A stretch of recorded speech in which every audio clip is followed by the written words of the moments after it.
അപ്പോൾ മറ്റു വാർത്തകളിലേക്ക് കൂടി നമ്മൾ പോവുകയാണ്. റിനു, നമുക്കറിയാം ദിവസങ്ങളായി തന്നെ നമ്മൾ ചർച്ച ചെയ്തുകൊണ്ടിരിക്കുന്ന പറഞ്ഞുകൊണ്ടിരിക്കുന്ന സമരം, ആശാവർക്കർമാരുടെ സമരം ഇന്ന് 51-ാം ദിവസത്തിലെത്തിയിരിക്കുകയാണ്. നിരാഹാര സമരം 13-ാം ദിവസത്തിലും എത്തിയിരിക്കുന്നു. സർക്കാർ ചർച്ചയ്ക്ക് വിളിക്കുമെന്ന് ഇനി പ്രതീക്ഷയുണ്ടോ റിനു അവർക്ക്?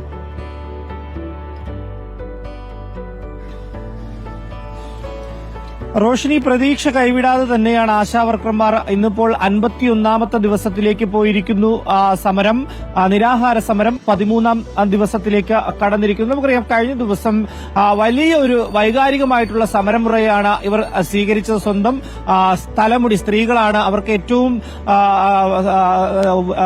അവർ ഏറ്റവും കരുതലോടുകൂടി കൊണ്ടുപോകുന്നതാണ് തലമുടി. ആ തലമുടി അല്ലെങ്കിൽ തലമുണ്ടനം ചെയ്ത തലമുടി മുറിച്ചാണ് വലിയ രീതിയിലുള്ള സമരത്തിലേക്ക് ഇവർ പോയത്. അപ്പോഴും അവർ പ്രതീക്ഷ കൈവിടുന്നില്ല എന്നുള്ളതാണ്.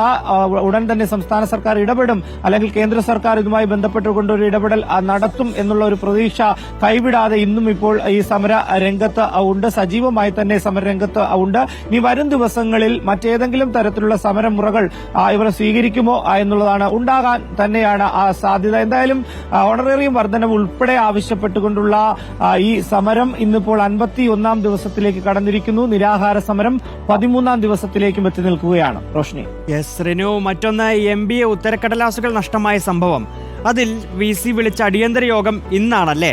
അപ്പോൾ 11 മണിക്ക് സർവകലാശാലയിലാണ് യോഗം ചേരുക അല്ലേ റിനു? എന്തൊക്കെ തീരുമാനങ്ങളാവും ഉണ്ടാവുക യോഗത്തിൽ? ഇപ്പം നമ്മൾ പ്രതീക്ഷിക്കുന്നത് എന്താണ്?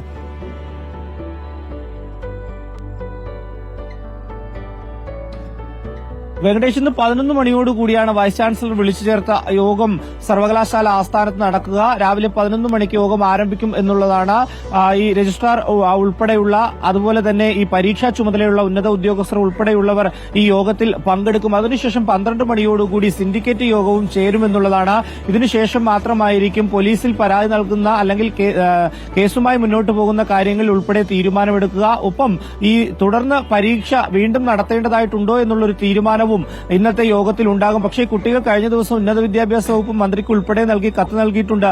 വീണ്ടും ഈ പരീക്ഷ നടത്തിക്കഴിഞ്ഞാൽ അത് വലിയ രീതിയിലുള്ള ബുദ്ധിമുട്ട് ഉണ്ടാക്കും. അതുകൊണ്ട് തന്നെ മറ്റേതെങ്കിലും തരത്തിലുള്ള നടപടിയുമായി മുന്നോട്ട് പോകണം എന്നുള്ളത് തന്നെയാണ് വിദ്യാർത്ഥികളും ആവശ്യപ്പെടുന്നത്. നമ്മളോടക്കം ഇവർ ആ ആശങ്ക പങ്കുവയ്ക്കുകയും ചെയ്തിട്ടുണ്ട്. റോഷ്നി.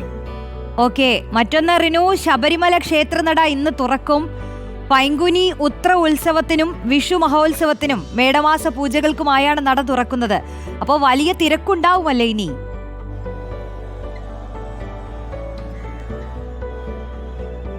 തീർച്ചയായും റോഷ്നി, ശബരിമല നട തുറക്കും.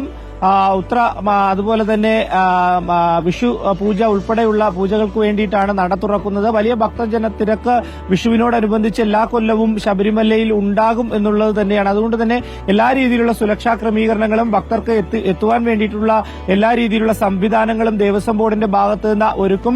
കഴിഞ്ഞ ദിവസം ദേവസ്വം ബോർഡ് പ്രസിഡന്റ് നേരിട്ട് തന്നെ അതിന് നേതൃത്വം നൽകിയിട്ടുണ്ട്, പരിശോധന നടത്തിയിട്ടുണ്ട് എന്നുള്ളതാണ്. സാധാരണ മണ്ഡലകാലങ്ങളിൽ വരുന്നൊരു തിരക്ക് അനുഭവപ്പെടാറില്ലെങ്കിൽ ഈ വിഷു ദിവസങ്ങളിലൊക്കെ തന്നെ നല്ല തിരക്ക് ഉണ്ടാകാറുണ്ട്. അതുകൊണ്ട് തന്നെ ഭക്തർക്ക് വേണ്ടിയിട്ടുള്ള എല്ലാ സൗകര്യങ്ങളും ഒരുക്കിയിട്ടുണ്ടെന്ന് ദേവസ്വം ബോർഡ് അറിയിച്ചിട്ടുണ്ട്. 18-ാം തീയതിയാണ് നട അടയ്ക്കുന്നത്. റോഷ്നി.